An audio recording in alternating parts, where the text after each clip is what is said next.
bata sa DCG di makukuha. Isyong seryoso o kaduratan, si Henry M. ang bidahan. VP Henry, La la la la la, la la la la, la la la la. Henry M in the morning, Henry M sa hapon, Henry M sa morning hirit, Henry M sa pinkion. Tutok lang sa DCGB, Muna Gastabanggi. La la la la la la la la la la la la. Henry M in the morning, Henry M sa hapon, Henry M sa morning hirit, Henry M sa pinkion. Tutok lang sa DCGB, Muon Gastabanggi. La la la la la la la la la la la.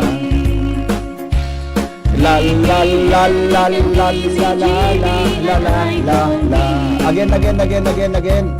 VP Henry kan DCGB ay Alright. Ayos na boy. Kumusta lamang po sa tuyang aga? Magandang morning Pilipinas, Luzon, Visayas, Mindanao. Good morning po sa Indo Gabos. Hanggang po kitang 7 o'clock in the morning. Dili po sa tuyang programang Pinky on mo. Hello. Hi. Karong hapuno na noy. Hapon na ngayon noy. Aga bagang ngunyan tabing morning hirit sa DCGB. Sa tuya tabi ng mga listeners. Good morning, Bossing. Happy weekend. Sabi ni Bossing Lunito Gaviria. Sabi ni Primong Cham, good morning. Tama.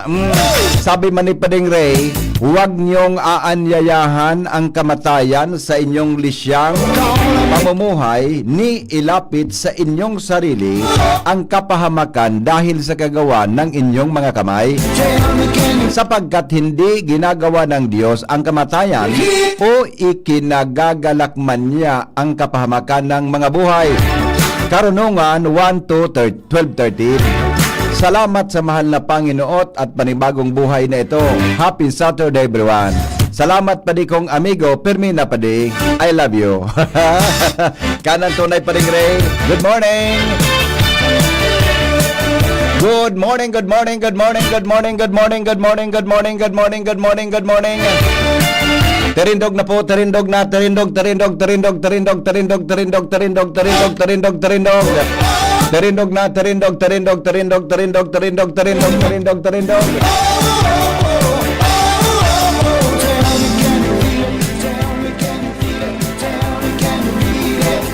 Morning hirit na. Morning hirit na. Morning hirit na. Sa DCGB, morning hirit na. Dabes tadi kantang ko doon may indusan kay ni. Kuwede ko doon kumanta kay niya. Kantang ko doon may indusan kay niya di. Kantahong ko doon kuan kay ni. Diba?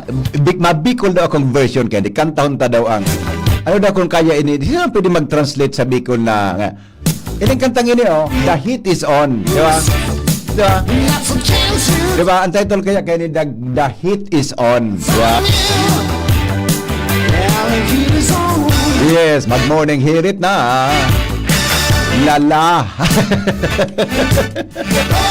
Oy, so may mga birthday dyan.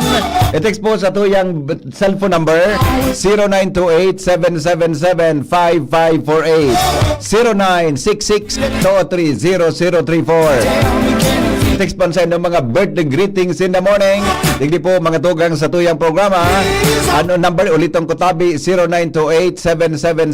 0928-777-5548 0966-230-034. Alright, sige.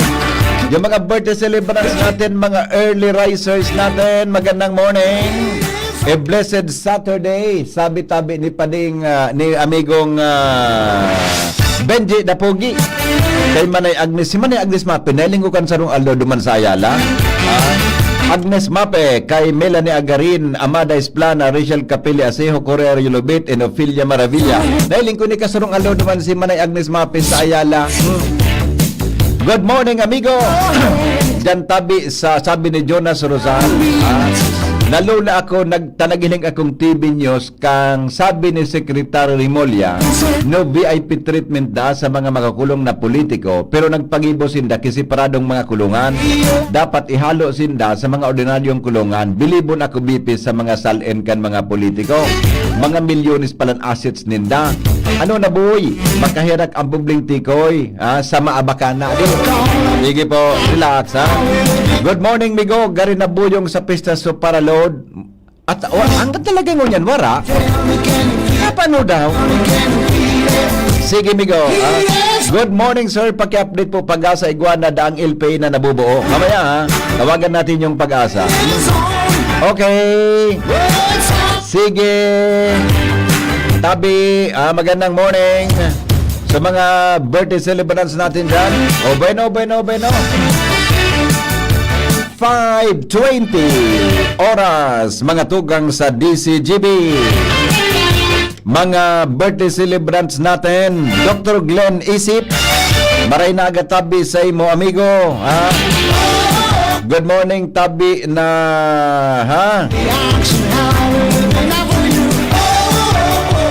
So sa tuya, tabi na mga kuha natin dyan, Good morning, amigo.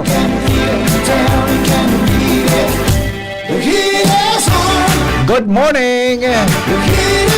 Bueno, aramon tanan mga darakulang bareta ngunya na pagkaaga hali sa luwas kay iba. Mga tugang an Mega Force Patrol. Aramon tanaw baretang bareta sa pagkaaga. Sabay mga tugang sa Angel Mostaza. DCGB, always number one, always at your service. Angel, good morning Angel. Yes, good morning, VP Henry. Good morning sa mga paraan tatay. Sa mga dugang tamapong bareta, nagpuo ng mag-inspeksyon ang mga personahes ng Land Transportation Office o LTO people sa mga buses at terminal sa mga iba-ibang parte ka na rehiyon para masiguro man ang roadworthiness kini at nasa tamang kondisyon ng sinestado ang mga public utility vehicle na gagamiton sa pampasahero para masamaligtas o kaligtasan kan mga pasahero kaini ngunit napapaabuton na VP Henry ang Undas 2025. Matapos VP Henry na kan Oktubre 20 kan Lunes na naman dinda ang sa idang Upland Biyaheng Ayos Undas 2025 na madurar sa sa Nobyembre 4 parehong taon. At para VP sa pag-check ang kondisyon ng mga behikulo, ito pagramduman kan ahensya sa rehiyon sa panganganap ng Regional Director Alan Castillejo sa mga motorista as in commuters na sa gabos na pagkakataon tauwangin na prioridad ang safety, pagsunod sa traffic rules as in pagmantinir kan pagiging disiplinado mantang sindaan nagbabagtas ng mga tinampo. In kaso man VP may mga violasyon as in reklamo manungod sa mga behikulo as in sa behavior ng mga driver o konduktor, ipaabot sa ini sa mga opisina kan LTO Bicol. Yan, ayos. Yan, Ayos VP man. Henry. Ang mga storya pa, haligi sa luwas, Angel Mostaza, DCGB News. Salamat Angel sa report. Hali po dyan mga tugang sa luwas. Tuloy-tuloy ang mga balita. Yan po sa linya si Pading Al Armario. Pading Al, good morning. Pasok. Thank you so much, Padre. Good morning. Good morning sa mga taga-binisitahan kan Mariawa. Nyan. Natapiesta mo niyan. Garapiesta mo niyan Bako man. Dahil man, may kasalan dyan. May kasal. Duda ko man ninong ka. Kung ang pag-iriba mi sa simbahan si Brother Jam Wow. Moral. Tapos, ang maagom niya si Primang kumanin si Badet na ate. Ayos. Good. Kayaan ko aninda sa venue na pagkaan sa reception area morality nuptial. Morality nuptial. Moral ate. Moral buda. Ate. Magayon man Morality. The best man. The best man. The best man. Okay. Congratulations, eh, Tabi. may nangyari baga kan sa Sorsogon. Sa Kasal na sinipat kan ina kan babae. oh, nata. Kangaran kan lalaki si Danilo Oh, Dorol. Doron. Tapos si babae si Marlene Dugan. Pade. Kalma pade. Latosunta ka sa Dahil mo na pagsawo doon. Konday ako pade. Dahil kan ina. Dadagit mo Dewan ba? sa Dadagit. Sa imbitasyon Oras pa na sana. kan kasal. Sa imbitasyon pa lang. Nagwala sila. Sa imbitasyon pa. Nagwala sila. Pana, kasal na pati na ilang naman sa Magkanuson nga. reception area. Magkanusun nga nupsyal. Magkanuson nga. Ayun na yan. Karawayon ka sa mata. Nasayang so handaan. Bunda ko dyan pa na eh. Nawagas sa Barayli. So, nawagas sa Tawagan sa kasal. Natapos na ko ta. Pinakancel ito. Dapat man kaya, harayo, parang nagkangin ang apelyido ka nag Latosunta ka dyan, tarawayon ka na. Ayun na sa ino. Salamat ng kape. Naula, so, matitikwang so gabi ko din na. Matitikwang so tubig sa baso ko. Anyway, sa luya, pag-aaral ka maagang pa siguro mga Dapat aramon talaga. Ramon mga apelido. Ano ba kay, ano ito, so Miss Universe ito, Siyam si Sop. Supsop? Ayos mga. Ano na yung mga planawos? Okay. Tarawayon ka. Well, Sige. sa informasyon, at least pinuna na kan alay ko na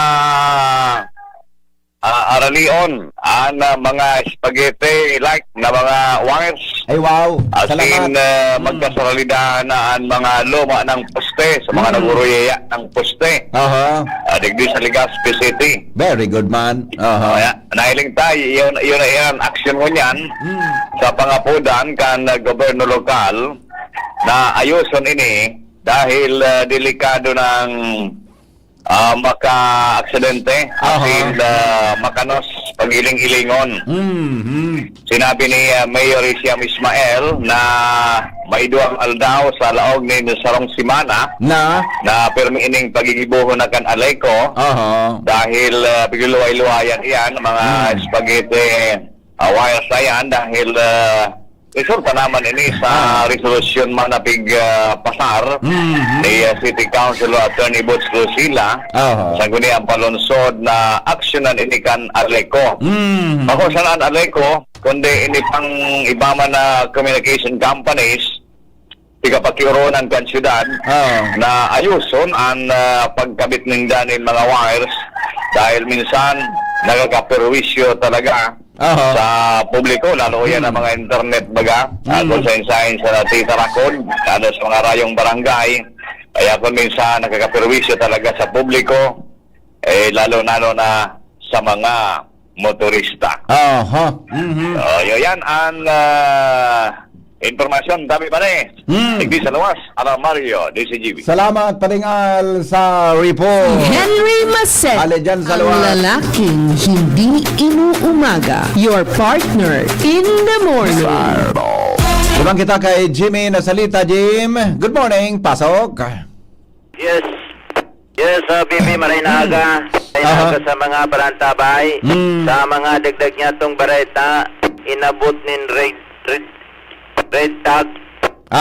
So, mga napunduhan ng mga flood control project sa barangay Busak, Uwas, dahilan sa kontrobersiya sa korupsyon, kung saan kuta na ay alokado ng 140 million pesos sa mga narangkang dike kan bagyong Christine last year. Kuta na kan nakaaging Agosto, isa sa irarom na sana sa bidding, party pa ini sa mga pigis persos kay ito ni former Congressman Fernando Didi Cabredo.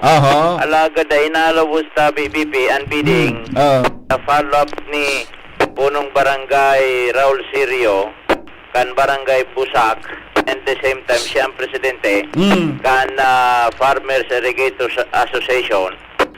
digdi sa nasabing lugar ta itong mga diki iyuan so nagkararang ka bagatabi BP kung matatandaan kan na bagyo.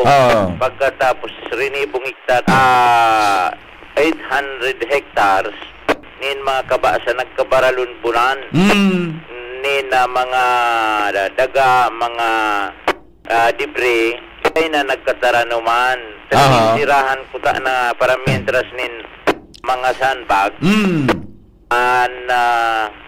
ilid ka na itong sa mga narangkang diki alaga day manag-epekto ta at dakulang salog ka nga ni ini ngunyan sigun kay Kapitan Raul Sirio kan busak na mumundoon an mga parauma dahilan sa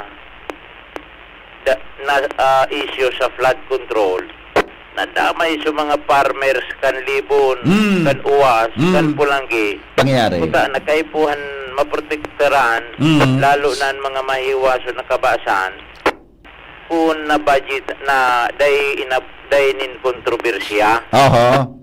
So ngunyan, so 800 hectares, day nagkakataran naman, kung saan sa ngunyan mahiling kaawutan, imbis na mga paroy ang mga tanom. Sangunyan, ini an problema gatos na mga parauma dahil bawas na sa indang pinagtataranuman tanadamay duman sa kontrobersya dahil sa alokadong pundo na doonan ta BBP dahil na nga ipinaluwas kung matatandaan baga dahil man baga ki mga pundo para sa mga flood control projects. Paano na ini? Yes, Yan ang problema. Yan ta BBP sa to yung mga dagdag na informasyon. Jimmy Nasalita, DCGB News. Salamat Jimmy sa report. Hali dyan sa luwas, 5:30 na. Aramon tanaw mga tugang ang mga istorya sa Lado Nacional. Lumang kita sa News Base kan DCGB. Newspaper front page. Enot sa morning hirit. Newspaper front page. Enot sa morning hirit. Salbatan, absulto pala si Enrile Boda Reyes Boda Napolis sa mga graph sa Sandigan Bayan.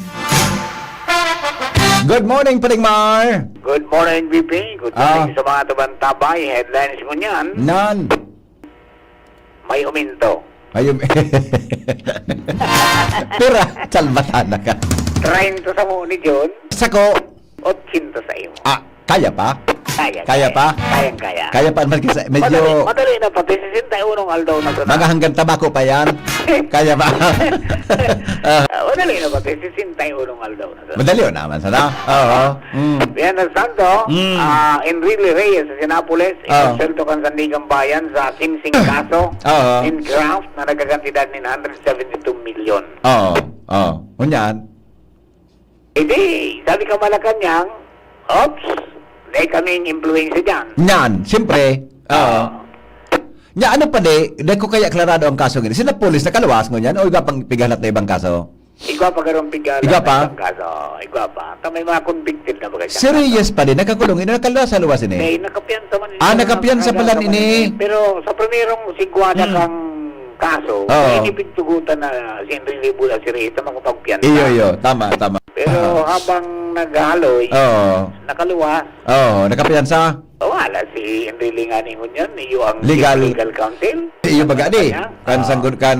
Kang Malacanang. Pero sa promulgation kaso ba, si Enrile nag-attend siya via kunyan. Zoom ta nasa hospital bed. Okay. Sinapolis, nakakulong. Si Reyes, iyo nagduman. Personal siya. Di acquitted sindang tulo. Iyo. So dahil Kinsing kaso yan ng graft. sa kinsing kaso dahil lamang sinda talaga. Dahil yun na sa saraw. Wala pa